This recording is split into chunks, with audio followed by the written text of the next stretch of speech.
Saudara-saudari kaum muslimin dan muslimah, mari kita lanjutkan kebersamaan kita bersama ibu. Datang seseorang menemui Umar bin Khattab radhiyallahu anhu. Lalu dia berkata, "Inna li umman balagha biha al-kibar, annaha la taqdi hajataha illa wa dhahri matiyatan laha. فهل أديت حقها؟ قال لا، لأنها كانت تصنع بك ذلك وهي تتمنى بقاءك وأنت تصنعه وتتمنى فراقها." Seseorang datang kepada Umar bin Khattab radhiyallahu anhu. Orang itu berkata, "Wahai Amirul Mukminin, aku punya seorang ibu yang sudah tua renta, dan dia tidak menunaikan hajatnya melainkan punggungku sebagai tunggangannya. Dia digendong. Senantiasa aku gendong. Kemanapun dia pergi, aku gendong. Fahal adaitu haqqaha? Apakah aku sudah menunaikan hak ibuku? Tidak. La, kata Umar. Li'annaha kanat tasda'u bika dzalika wa hiya tatamanna baqa'ah. Karena ibumu dahulu ketika menggendongmu, susah payah dia menggendongmu, dia tetap berharap engkau hidup dan dia tidak mau melepasmu. Wa anta, sedangkan engkau melakukan itu, menggendong ibumu, engkau berharap dia segera turun. Karena itu tidak akan pernah bisa sama. Maka wahai saudara-saudariku, bandingkanlah kerinduan kasih sayang dan kelembutanmu dibandingkan kasih sayang dan kelembutan seorang ibu. Dengarkan saudariku, dengarkan saudaraku, dengarkan semuanya. Gambaran kasih sayang seorang ibu kepada anak yang digambarkan oleh Aisyah radhiyallahu anha. Taqul, Aisyah berkata, "Ja'atni miskinatun tahmilu ibnatayn laha." Suatu hari datang seorang wanita miskin ke rumahku, membawa dua orang putrinya. Fa'at'amtuha thalathata marat. Lalu aku memberi wanita itu 3 butir kurma. Fa'a'tatil ummu kulla wahidatin minhuma tamra. Ada 3 biji kurma diberi, disedekahkan oleh Aisyah radhiyallahu anha kepada wanita miskin yang membawa 2 orang anaknya. 2 butir kurma dibagi-bagi kepada anaknya yang pertama dan yang kedua. Wa rafa'atis samaratu tsalitsa ila fa'ila fiha. Lalu ketika dia hendak mengangkat kurma yang ketiga ke mulutnya, dia hendak memakan kurmanya tersebut, fastat amatha ibnataha. 2 orang putrinya itu rupanya sudah habis kurma dimakannya. Kurma ketiga yang akan dimakan oleh ibu itu diminta sama anaknya. Keduanya meminta kurma allati kanat turidu an ta'kulaha, yang ingin dimakan oleh wanita itu. Taqulu Aisyah. Aisyah berkata, "Fa'ajabani sya'nuha." Aku merasa kagum melihat wanita itu. Kurma yang akan dimakannya itu diminta oleh anaknya, diberikan, dipotong 2, dibagikan kepada kedua anaknya itu. Dia lapar. Wanita miskin datang meminta sedekah. Di rumah Aisyah radhiyallahu anha hanya ada 3 butir kurma, diberikan. Setelah diberikan kepada anak-anaknya, sisanya hendak dia makan, ternyata anaknya meminta lagi. Anaknya meminta lagi, lalu ternyata dipotong 2, kemudian diberikan kepada anak tersebut. Dan apa kata Aisyah? Fadzakartu dzalika li Rasulillah sallallahu alaihi wasallam. Lalu aku menceritakan hal tersebut kepada Rasulullah sallallahu alaihi wasallam. Faqal, beliau bersabda, "Inna Allah qad aujaba laha al-jannah."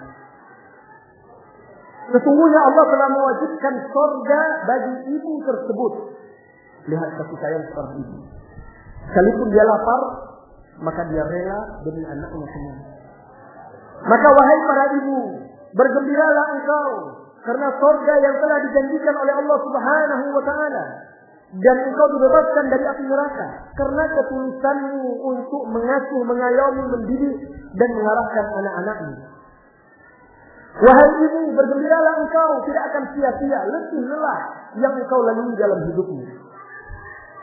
Kita masuki bagian yang berikutnya, kita beri judul Aku tidak percaya bahwa mereka melakukan perbuatan itu. Dengarkan kisah yang dituturkan oleh seorang ibu yang tua dan lemah. Ibu ini berkata, aku mengandungnya di perutku selama 9 bulan. Lalu ayahnya wafat 6 bulan, beberapa bulan setelah dia dilahirkan. Dia bercerita, anaknya itu dia kandung 9 bulan. Setelah lahir beberapa bulan, suaminya meninggal. Maka jadilah aku ibu sekaligus ayah bagi dia. Begitu juga saudarinya yang lebih tua daripada dia 3 tahun. Saking cintanya aku kepada putraku tersebut, aku tidak mengasihi dia kecuali setelah 3 tahun. Saking sayangnya dia kepada anak tersebut karena ayahnya tidak ada lagi, disusuinya anak tersebut hingga 3 tahun. Wa ba'da an tarakahu bi nafsihi, dan setelah dia tinggalkan dengan sendirinya. Seluruh dan segala perhatian aku curahkan kepada dia. Segenap cinta dan kasih sayang aku limpahkan kepada dia. Tatkala dia menginjak usia dewasa, aku nikahkan dia dengan seorang gadis yang aku cintai karena akhlak dan agamanya serta kemuliaan keluarganya. Jadi setelah anaknya ini dewasa, dia carikan istri yang baik akhlaknya, bagus agamanya, mulia pula keluarganya. Tetapi setelah 5 tahun dia menikah dan melahirkan 1 orang putra dan 1 orang putri, dia menceraikan istrinya tersebut. Alasannya apa? Dia beralasan ketika itu, istriku ini kampungan, kuno, tidak terpelajar, tidak bekerja. Lalu dia menikah dengan seorang wanita lain yang berprofesi sebagai seorang guru. Maka jadilah aku yang mendidik, mengawasi putra dan putrinya dari istri pertamanya. Dan aku juga berkhidmat membantu dia dan istrinya, karena istrinya bekerja, dan aku melakukan itu dengan ridho. Setelah berselang beberapa waktu, entah kenapa istrinya itu berubah, tidak lagi suka makanan yang aku masak. Dan dia pun mengatakan bahwa aku tidak membantunya di rumah sebagaimana mestinya. Lalu dia meminta pembantu kepada anakku. Bahkan dia berjanji dia yang akan menggaji pembantu itu. Ketika pembantu datang ke rumah tersebut, mereka pun tidak lagi membutuhkan bantuan. Sehingga aku seolah-olah di rumah putraku sendiri seperti seorang tamu yang membebani istri anakku. Aku menjadi tamu yang memberatkan istri anakku. Dan dia mulai menuduhku ikut campur urusan rumah tangganya, mengatur urusan-urusan keluarganya. Bahkan dia juga menuduh aku melontarkan kata-kata yang tidak pantas kepada dia. Anehnya putraku, suaminya pun berubah, tidak mau lagi berbicara kepadanya. Bahkan terakhir mereka mengeluarkanku dari rumah. Kamarku dipindahkan di luar, di garasi mobil. Di mana semulanya itu adalah tempat pembantu, kemudian pembantu itu dipindahkannya ke dalam, menggantikan tempatku dengan alasan mereka butuh bantuan pembantu tersebut. Adapun aku, mereka tidak lagi membutuhkanku. Apa yang dia khawatirkan kepadaku? Dia berkata, aku menanggung itu semua. dengan lapang dada, dengan ridho. Aku tahan kemarahanku karena dia adalah anak yang aku cintai. Dan juga demi cucu-cucuku dari istrinya yang pertama. Dan suatu hari ketika aku kembali mengunjungi putriku di kota lain, aku pun datang menuju tempat atau kamarku. Alangkah terkejutnya aku sesampai di depan pintu aku dapatkan koper dan seluruh pakaian barang-barangku sudah diletakkan di luar kamar di depan pintu. Aku pun mengetuk pintu rumah mereka. Keluarlah istrinya dan anakku berdiri di belakangnya. Aku bertanya kenapa mereka melakukan ini. Istrinya menjawab, kami membutuhkan tempat tersebut sebagai gudang, meletakkan barang-barang dan tidak ada tempat lagi. Ibu itu berkata, lantas bagaimana aku? Di mana aku tinggal? Kemana aku akan pergi? Apalagi seperti hari ini malam semakin kelam. Dengan ketus, istri anaknya berkata, ibu bisa pergi kemana saja ibu suka. Yang penting jangan di rumah ini. Budi Allah itu luas, silahkan ibu tinggal dimanapun ibu suka. La ilaha illallah. Di mana hati, di mana perasaan, di mana akhlak, di mana adab. Ibu itu bercerita. Anehnya, anakku berdiri di belakangnya sama sekali tidak menggerakkan lisannya, tidak berbicara sepatah kata pun. Aku pun pergi meninggalkan rumah tersebut, mengangkat tasku, aku mengetuk pintu rumah tetanggaku dalam cuaca yang sangat dingin. Tatkala tetanggaku membukakan pintu rumah mempersilakan masuk, aku pun bercerita, aku ingin menginap di rumah kalian satu malam. Mereka heran, lalu bertanya, ada apa? Kenapa engkau menginap di sini? Ada apa dengan rumah anakmu? Lalu wanita itu pun bercerita kepada tetangganya dan alangkah sedihnya tetangga tersebut menangis mendengarkan cerita sang ibu. Lalu apa kata ibu tersebut? Aku hanya numpang menginap satu malam. Besok aku akan pergi ke kota Fulan untuk menemui putriku. Apa kata tetangganya? Tidak mengapa, rumah ini adalah rumahmu. Silahkan engkau menginap di sini wahai ibu. Dan keesokan harinya wanita tersebut, ibu tersebut menelpon putrinya di kota lain. Dan dia meminta putrinya hadir menjemput ibunya yang sedang terluka hatinya. Tetapi yang menyedihkan, sang anak pun beralasan bahwa dia tidak bisa meninggalkan rumahnya karena suami tidak mengizinkan. Selain itu suaminya merasa terganggu kalau ibunya lama di rumahnya. La ilaha illallah. Ketika itu sang ibu terdiam dan telepon itu pun ditutup oleh putrinya. Sungguh tidak masuk akal apabila seorang anak melakukan perbuatan tersebut. Tidakkah anaknya sang suami itu paham kalau dia kehilangan seorang istri, dia bisa mencarikan istri lain? Tidakkah dia mengerti kalau dia kehilangan harta, dia bisa mencari harta yang lain? Tetapi ketika dia kehilangan ibu, dari mana dia akan bisa menggantikan ibu tersebut? Dia berkata, putriku menutup teleponnya, dan dengan itu tertutuplah pintu harapanku. Semula aku berangan-angan bisa tinggal bersama putriku. Semula aku berangan-angan dialah yang akan mengayomiku setelah tua. Dan ketika aku lemah, akhirnya aku menangis sampai aku tidak lagi mendapatkan air mata untuk aku syukurkan. Ketika tetanggaku mengetahui peristiwa ini, dia pun ikut menangis, menghibur diriku dan mengajakku tinggal di rumahnya. Kemudian akhirnya orang-orang kampung tersebut sepakat untuk membuatkan tempat tinggal untuk ibu itu. Mereka membantu ibu itu. Mereka datang berkunjung dan mereka berjanji, kami akan membantumu, akan mengayomimu, dan setiap orang kampung ini akan mengunjungimu serta memberikan apa yang engkau butuhkan wahai ibu. Sampai suatu ketika wanita tersebut sakit parah. Lalu tetangganya membawa dia ke rumah sakit. Orang sekampung, kata ibu itu, orang sekampung menjenguk dan mengunjungiku, kecuali putraku. Dia tidak mengunjungiku, dia juga tidak menjengukku. Dan sekarang aku menunggu dia datang. Hatiku terputus-putus. Aku menunggu dia datang dan aku berdoa kepada Allah agar Allah memaafkan serta mengampuni. Ya Allah, alangkah kasih sayangnya seorang ibu.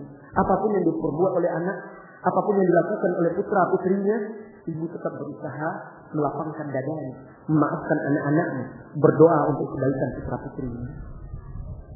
Akan tetapi, demi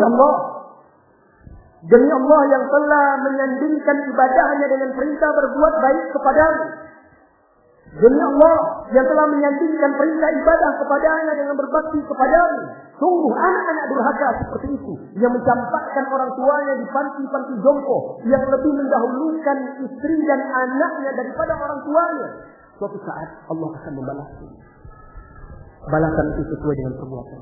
Ibnu Umar radhiyallahu anhu berkata, "Al-birru la yu'la, wa dhanbu la yunsa, wa ad-dayyan la yamut, wa kun kama shi'ta, fa kama tadinu fidana."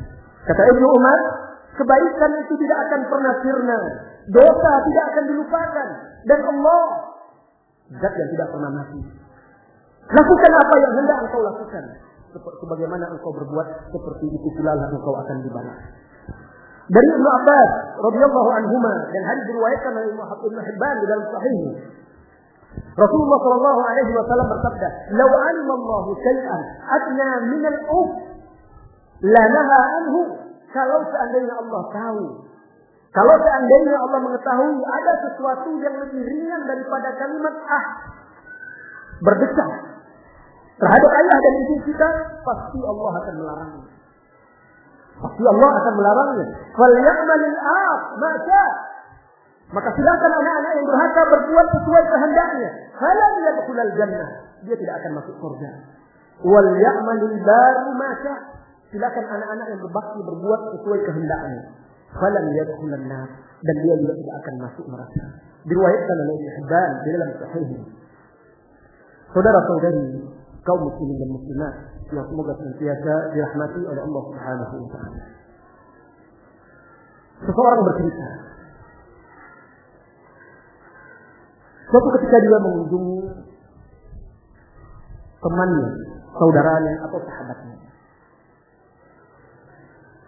Lalu dia berkata, sahabatnya ini, tetangga saya ada keluarganya yang meninggal, sebentar lagi akan disolatkan.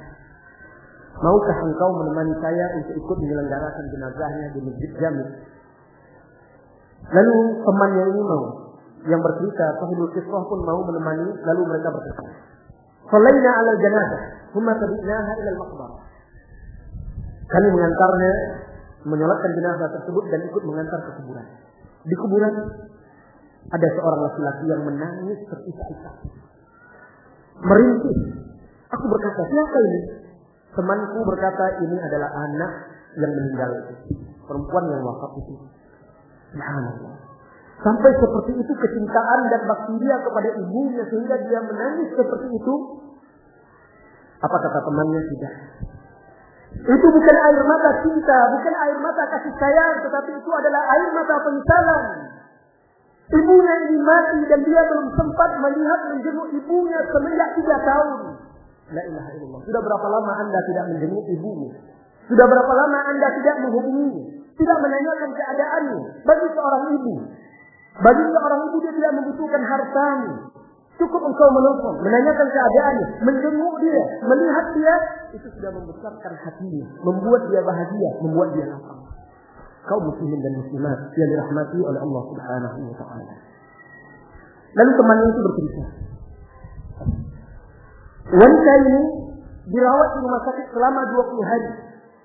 Dan dia meminta kepada tetangga-tetangga, kerabat-kerabatnya untuk memanggil anaknya karena dia berharap bisa melihat anaknya. Ketika itu wanita itu mati, seolah-olah dia berkata, hatiku tersobek-sobek karena perbuatan anakku. Karena hati anakku kepadaku seperti batu. Begitulah kita. Biasanya kita, wahai saudara-saudariku, tidak mengetahui dan tidak memahami harga dan nilai sesuatu kecuali kita setelah kita kehilangan. Setelah kita kehilangan sesuatu itu, baru kita paham betapa berharganya. Setelah kita kehilangan ibu, baru kita merasakan betapa mulia dan berharganya seorang ibu. Ibumu yang tidak merasakan nikmat makan, yang tidak merasakan nyenyak tidur, sehingga engkau kenyang dan sehingga engkau nyenyak tidur. Berapa sering ibu kita melindungi kita? Berapa banyak hari-hari yang dia lalui, dia tidak tidur. Dia rela lapar asalkan kita kenyang. Ibu, dia rela tidak seksi demi mengandung kita. Ibu, dia rela untuk tidak berbadan bagus demi menyusui kita. Dia lakukan semua itu untuk anak-anaknya. Allah Subhanahu wa ta'ala berfirman, wa'budullaha wa la tusyriku bihi syai'an wa bil walidayni ihsana. Ibadatilah Allah dan janganlah engkau menyekutukannya dengan suatu apapun, serta berbaktilah kepada ibu bapakmu. Allah di ayat ini menyandingkan antara perintah mentauhidkannya, larangan dari kesyirikan, dengan perintah berbuat baik, berbakti kepada orang tua, serta larangan durhaka. Bagaimana kita berbakti kepada ayah ibu kita jika dia masih hidup? Kaum muslimin dan muslimat, Al-Imam Al-Bukhari membawakan sebuah kisah yang dikisahkan oleh Rasulullah SAW tentang umat sebelum kita. 3 orang yang disatukan oleh Allah dalam sebuah perjalanan, lalu turun hujan. Lalu akhirnya mereka berlindung di sebuah gua. Saking lebatnya hujan, terjadi longsor, bebatuan pun menutup pintu gua tersebut. 3 orang ini berusaha untuk mendorong, membuka pintu tersebut. Sedikit pun bebatuan itu bergeming, tidak bergerak dari posisinya. Sampai akhirnya setiap mereka berkata, tidak akan ada yang menyelamatkan kita, melainkan setiap kita berdoa dengan amal soleh yang pernah dia lakukan. Berdoa dengan amal soleh yang pernah dia lakukan. Maka yang satunya berkata, ya Allah, dahulu aku memiliki kedua orang tua yang sudah tua, istri dan anak. Dan setiap kali aku pulang bekerja, aku membawa susu dan makanan. Sebelum aku memberikan istri dan anakku, aku dahulukan ayah ibuku. Sampai suatu hari, aku terlambat pulang. Dan ketika aku pulang, hari setelah malam, mereka belum makan. Ayah ibuku telah tidur. Maka aku berdiri menunggu ayah ibuku bangun. Dan aku dan anak-anakku bergantungan di kakiku meminta susu. Dia tidak berikan anaknya sebelum dia memberikan ayah ibunya. Lalu dia berkata, ya Allah, kalaulah apa yang aku lakukan ini adalah amal soleh, ikhlas karena-Mu semata, maka selamatkanlah kami dari mara bahaya ini. Ketika itu Allah kabulkan, menunjukkan bahwa perbuatan itu adalah amal soleh. Maka bergeserlah batu itu sedikit sehingga nampak celah, menumbuhkan asa mereka untuk selamat dari para bahaya. Lihat buah dari bakti. Dia mendahulukan orang tuanya daripada anak dan istri. Terkadang di rumah kita berkecukupan. Anak istri kita makan lengkap, ibu kita di kampung kita makan apa adanya. Kemudian kita tidak mau mengirimkan dia sesuatu, tidak hendak memberikan dia hadiah, atau tidak ingin dia senang seperti kita senang memakan apa yang kita makan, memakai apa yang kita pakai, merasakan tidur seperti kita tidur nyenyak di atas kasur yang empuk. Mana bakti kita kepada ibu kita? Allah Subhanahu wa ta'ala menyandingkan perintah bakti kepada ibu setelah perintah beribadah kepada dia. Allah juga berfirman di dalam ayat lain, surat lain, Anishkur li waliwalidayk ilayyal masir. Dan agar engkau itu bersyukur kepadaku, kata Allah, dan bersyakurlah kepada kedua orang tuamu. Di sini maksudnya berterima kasih kepada kedua orang tua. Rasulullah SAW bersabda di dalam hadis yang sahih, Rajma antis.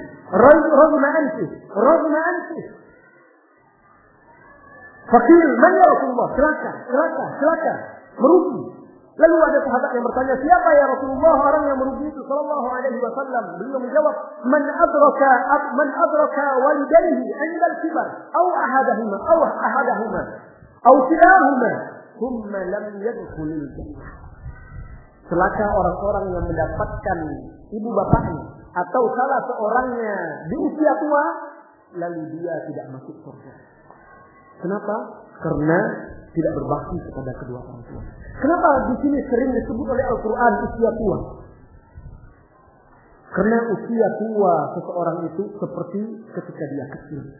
Di saat itulah dibutuhkan kesabaran. Dulu orang tua itulah ayah ibumu lah yang membasuh kotoranmu ketika engkau kecil. Dulu ketika engkau usia 2 tahun, dia mulai mengajarkanmu berjalan. Kemudian setelah usiamu 3-4 tahun, diberikannya bola agar engkau bermain. Lalu engkau membalasnya dengan apa? Dengan bermain memecahkan perkakas dia. Di usia selanjutnya, engkau masuk usia sekolah, diantarnya engkau ke sekolah. Engkau berkata kepada dia, tidak mau sekolah. Dia usahakan juga agar engkau sekolah. Begitu seterusnya dia didik dengan susah payah. Ketika dia tua, seolah-olah itu adalah ketika kita kecil. Maka dituntut kesabaran ketika orang tua kita sudah menginjak usia tua. Terkadang dia pikun, mulai pelupa, mulai lemah. Terkadang dia pun manja. Terkadang banyak tuntutannya kepada anaknya. Begitulah Anda dahulu ketika kecil, meminta, merengek. Apa yang dilakukannya? Dia berikan apa yang kau minta. Sekarang dia meminta kepadamu. Apa yang memberatkan kita untuk membahagiakan hati dia?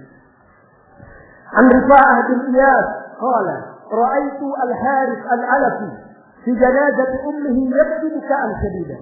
Dari Rifa'ah bin Iyas, dan riwayat ini dibawakan oleh Abu Nu'aym di dalam kitab Hilyatul Awliya dan juga oleh Imam Az-Zahabi di dalam Siyar A'lamin Nubala. Aku melihat Al-Harith Al-Alafi mengantar jenazah ibunya dan dia menangis sangat keras. Faqultu lahu, aku bertanya kepadanya, lima kullu hadzal buka? Hai Harith, kenapa engkau menangis sampai seperti ini? Apa kata Al-Harith? Kaifa la abki? Bagaimana aku tidak menangis? Wa qad ughliqa anni yawma babun min abwabil jannah. Bagaimana aku tidak menangis? Hari ini dengan kematian ibuku telah ditutup di hadapanku salah satu pintu surga. Kaifa la abki? Bagaimana aku tidak menangis? Telah ditutup dariku salah satu pintu surga. Saudara-saudari kaum muslimin dan muslimat yang dirahmati oleh Allah Subhanahu wa taala. Ayah, ibu adalah salah satu pintu surga kita. Bahkan di dalam hadis disebutkan dia adalah pintu surga yang tengah. Jika engkau hendak, jaga pintu surga tersebut. Jika ingin silakan sia-siakan orang tua, maka pintu tersebut akan ditutup oleh Allah Subhanahu wa taala.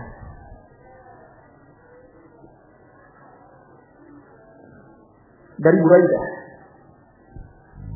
an abihi anna Nabi sallallahu alaihi wasallam lamma qadima Makkah ata rasama qabri fajalasa ilayhi fajala yukhatibu thumma qala musta'biran.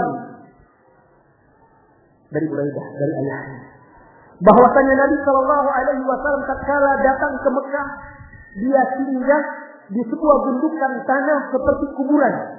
Dia duduk di situ. Kemudian dia seperti berbicara. Lalu dia berdiri mengambil ibrah dan berbicara ketika itu. Fakulna, kami bertanya, ya Rasulullah, inna ra'ayna ma sana'ta. Wahai Rasulullah, kami melihat apa yang engkau perbuat. Ada apa? Rasulullah sallallahu alaihi wasallam menjawab, inni ista'jaltu rabbi fi ziyarati qabri ummi fa'adna li. Aku meminta izin kepada Allah agar aku diizinkan mengunjungi kuburan ibuku dan Allah mengizinkanku. Wasta'jaltuhu fil istighfar laha wa lam ya'zan li.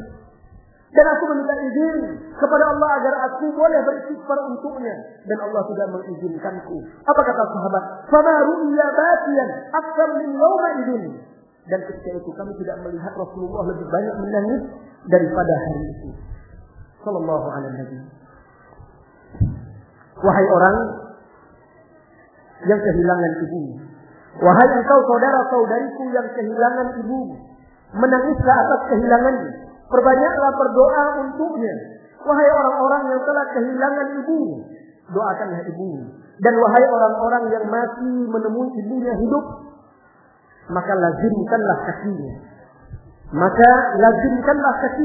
Sesungguhnya di dalam hadis yang disahihkan oleh Syekh Al-Albani di dalam silsilah as-sahihah, surga itu di bawah kaki ibu.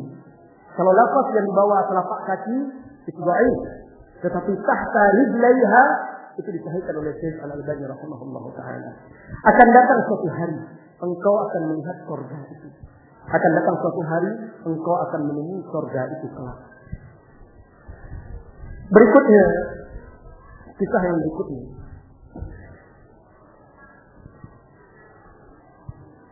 Ada yang mengisahkan, dan ini juga saya nukilkan dari sebuah buku serta ceramah salah seorang masyayikh dari Timur Tengah, dan saya terjemahkan untuk saudara-saudariku kaum muslimin dan muslimat. Di sebuah kampung ada seorang wanita atau ibu yang tua sakit. Lalu putranya membawa dia ke rumah sakit. Dirawat di rumah sakit, ditinggalkannya ibunya di rumah sakit, lalu dia pindah bekerja di kota lain. Setelah beberapa lama, dia pulang ke kampungnya.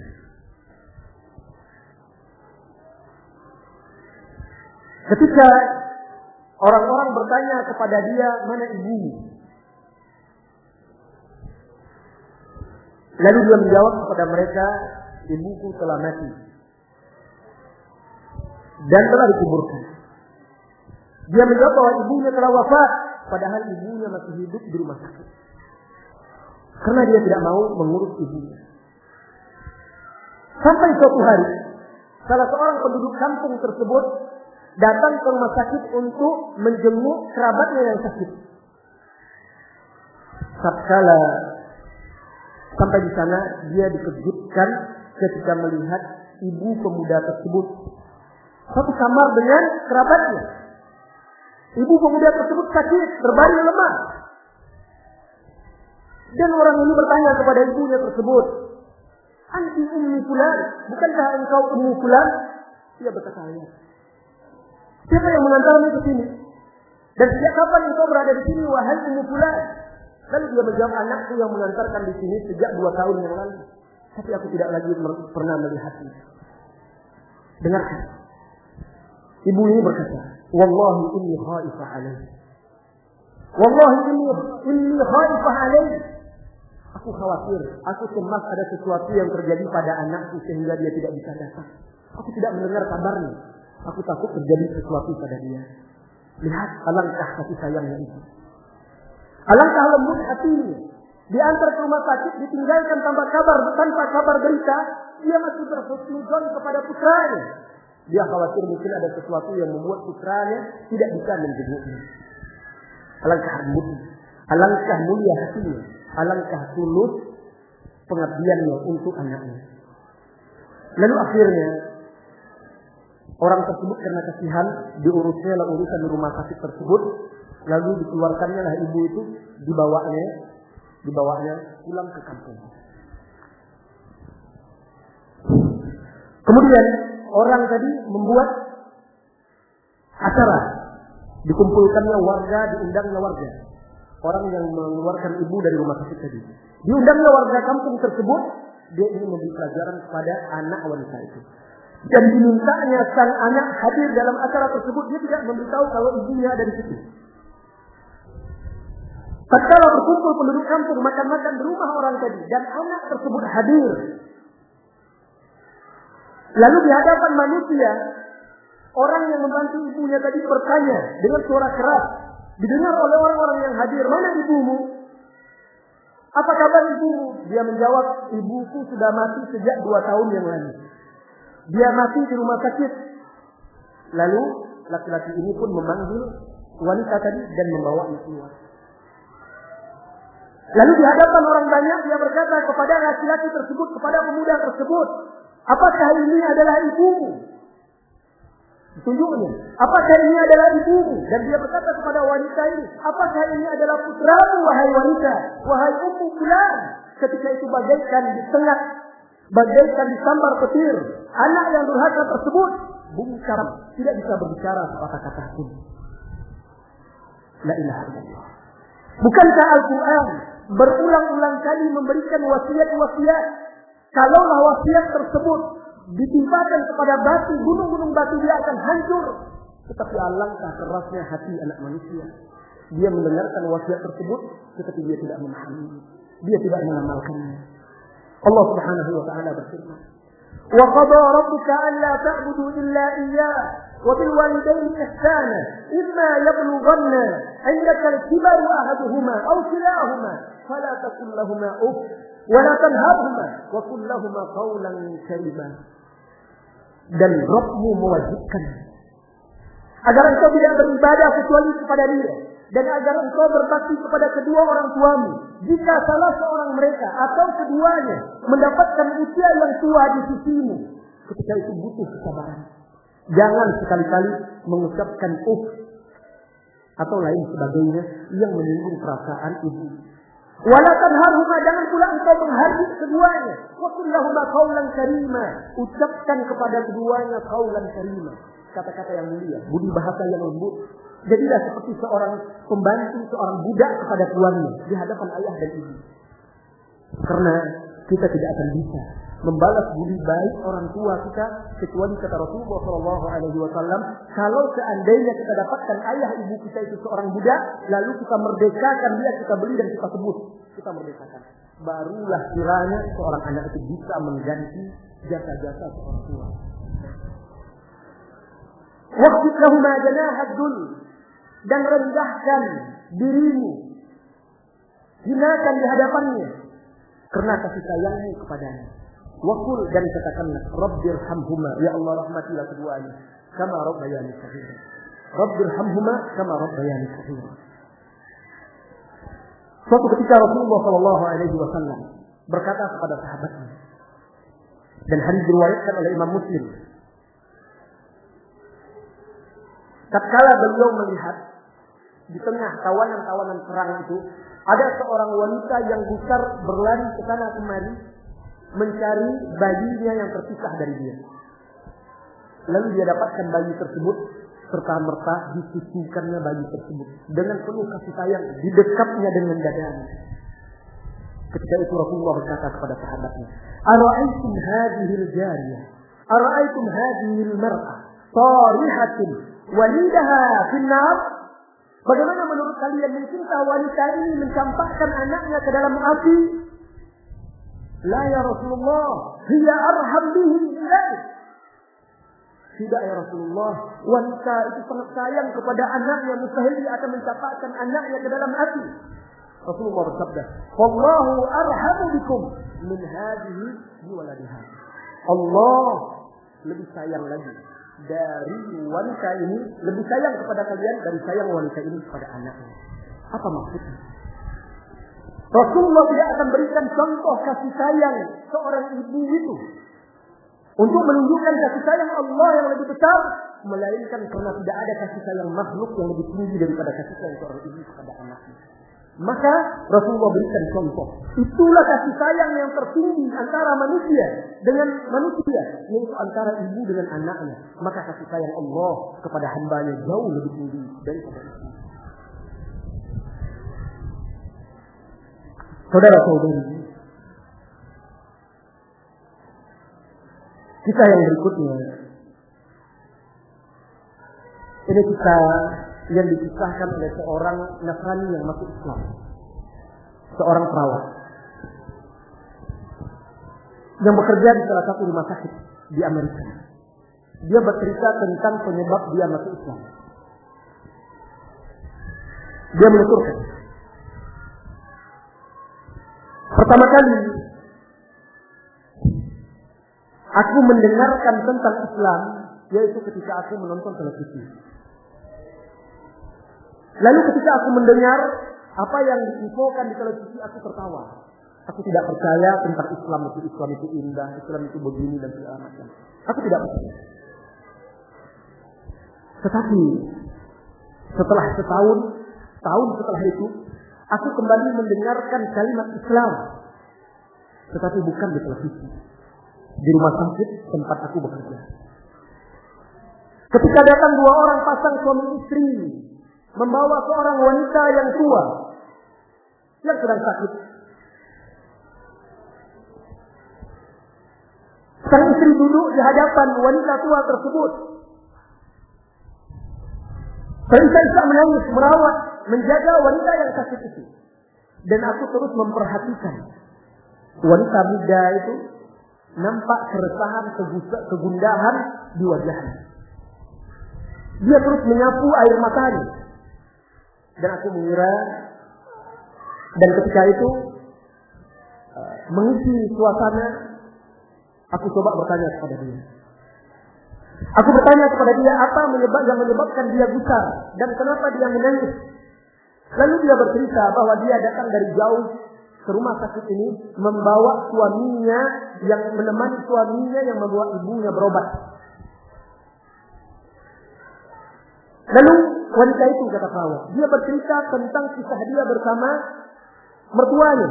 Sambil menangis dia bercerita bahwa itu adalah ibu dari suaminya. Dan aku mendengar dia berdoa untuk kesembuhan mertuanya tersebut. Aku merasa heran.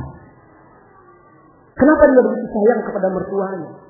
Jauh, datang dari tempat jauh, menemani suaminya, mengantar mertuanya untuk berobat, dia tidak sedih. Dia menangis, dia gusar. Kenapa? Dia bukan ibunya. Apa kata Fawwa itu? Aku pun teringat ibuku. Aku teringat ibuku, lalu aku berkata, mana ibuku sekarang? 4 bulan lamanya aku tidak melihat ibuku. Sampai sekarang aku tidak berpikir untuk menjenguknya. Wanita ini di hadapannya bukanlah ibunya, tetapi ibu suaminya. Sampai seperti itu kasih sayang dia kepada ibu suaminya. Aku heran dan aku kagum terhadap 2 orang suami istri ini. Khususnya ketika kondisi ibu tersebut semakin parah. Ketika ibu itu berada di antara hidup dan mati. Aku semakin heran. Kenapa wanita ini menyulit memberatkan dirinya? Rela tidak tidur dengan wanita yang bukan ibu kandungnya. Kenapa? Ada apa semuanya? Semua itu menjadi beban pikiranku. Dan dia bercerita. 2 orang pasang suami istri itu terus mendampingi ibunya. Dan terus menjaganya sampai akhirnya suatu ketika aku masuk ke ruang tunggu di mana mereka berada. Dan ketika itu aku melihat wanita itu duduk mendampingi ibu mertuanya. Aku tidak sia-siakan kesempatan itu untuk bertanya kepadanya. Lalu aku bertanya tentang Islam. Maka wanita itu bercerita panjang lebar tentang hak-hak kedua orang tua di dalam Islam. Yang membuat aku berdecak kagum. Yang selama ini aku belum pernah mendengar sebuah agama yang memuliakan orang tua sedemikian rupa. Dia bercerita tentang akhlak seorang anak kepada orang tua. Kewajiban berbakti, kewajiban berbuat baik. Hak-hak orang tua yang diberikan oleh Allah dan Rasulullah SAW. Setelah beberapa hari, ibu mertua wanita itu keluar. Anak dan istrinya menangis. Istri anaknya menangis. Tangisan yang sangat hangat mengucur air mata. Seperti anak kecil, keduanya terisak-isak menangis. Aku berpikir, merenung. Dan merenungi tentang hak-hak orang tua di dalam Islam yang diceritakan. Setelah itu, aku terdorong untuk ingin lebih jauh tentang akhlak dan adab di dalam Islam. Lalu aku pun mengirim surat di pusat-pusat pengajaran Islam meminta buku-buku yang berbicara tentang berbakti kepada kedua orang tua. Tatkala aku membacanya, aku pun hidup seperti dalam mimpi yang tidak pernah meninggalkan. Aku membayangkan hari-hariku yang telah lalu.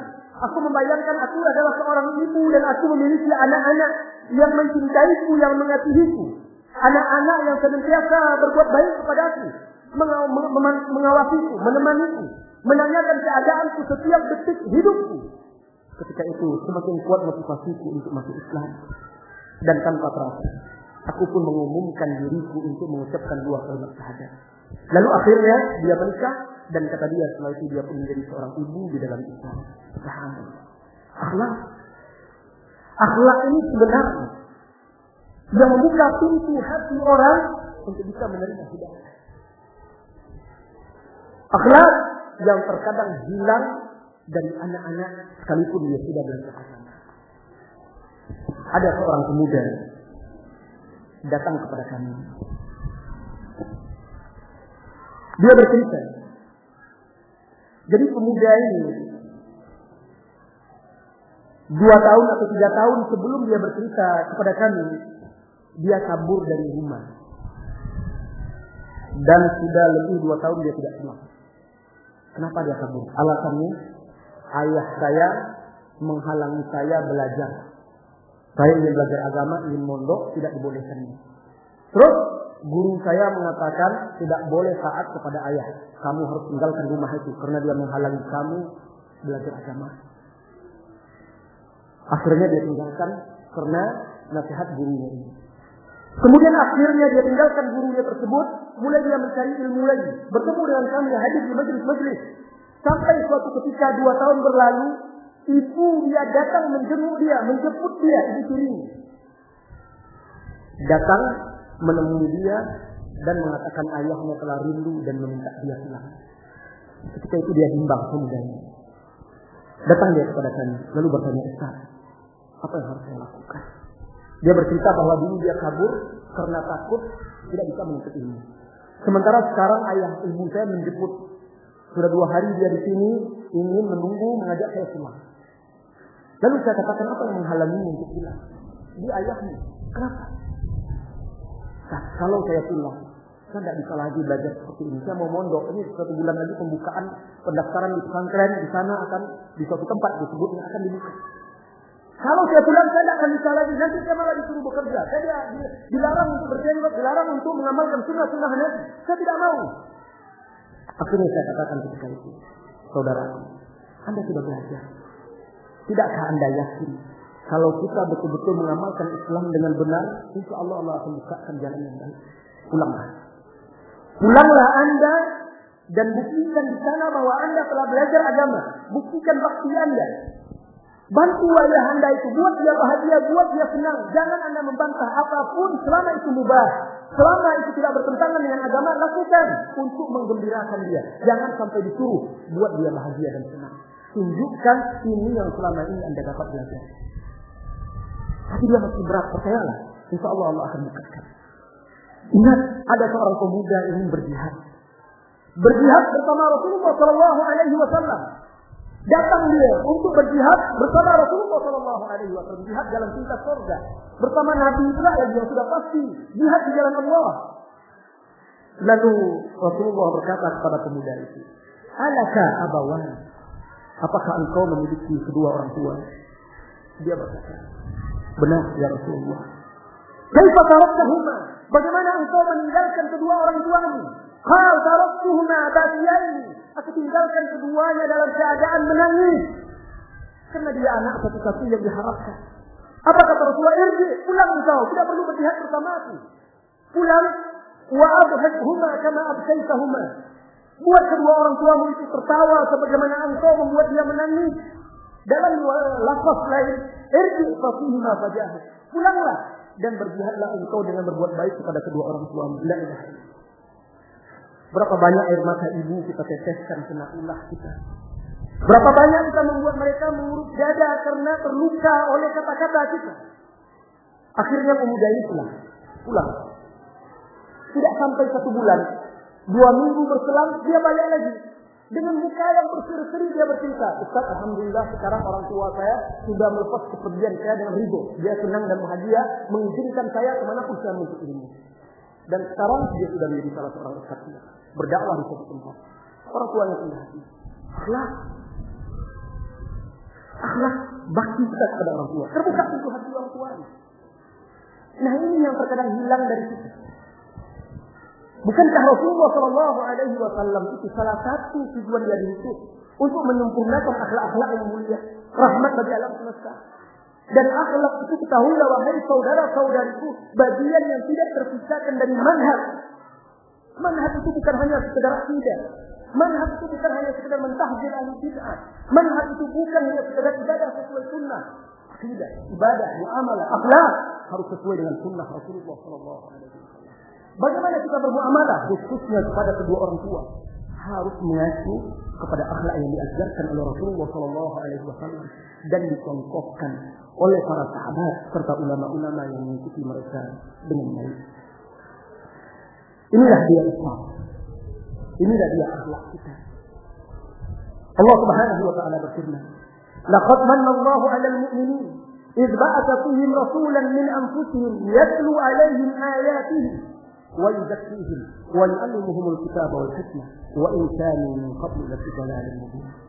Sungguh Allah telah memberi nikmat anugerah kepada orang-orang beriman tatkala Allah mengutus pada mereka seorang rasul dari diri mereka yang membacakan kepada mereka ayat-ayatnya, mensucikan diri mereka, mengajarkan Alkitab dan As-Sunnah, hikmah.